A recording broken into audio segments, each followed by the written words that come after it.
आमच्या शांततेला गैरअर्थाने घेऊ नका कोणी, विशेषतः टोल प्रशासनाला सांगणं आहे. बरं मागण्या काय आहेत? बरं या 12 मागण्या काय काय चुकीच्या मागण्या केल्या आम्ही? ज्यावेळेस इथे मृत्यू दिसतात आणि त्यानंतर या 12 मागण्या जर आम्ही करायच्या नाही आणि त्यानंतर तुम्ही आम्हाला समजायचं की आम्ही आलोय तोडफोड करायला आलोय, आम्ही जसे काही आतंकवादी एवढा पोलीस बंदोबस्त लावून ठेवला. अरे ही ठाकरेंची माणसं आहेत. मी टोल प्रशासनाला इथून सांगतो, ही ठाकरेंची माणसं आहेत. ही आदेशाची पाळी आहे. जोपर्यंत आदेश शांततेचा तोपर्यंत शांतता.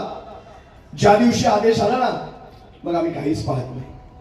आजही पुन्हा सांगतो, आमचे बाळासाहेब, वंदनीय बाळासाहेब आम्हाला सांगून गेले, हा महाराष्ट्र आहे, इथे आवाज आपलाच असला पाहिजे. आमचा आवाज कानावरही पडतो आणि आमचा आवाज कानाच्या खाली सुद्धा पडतो.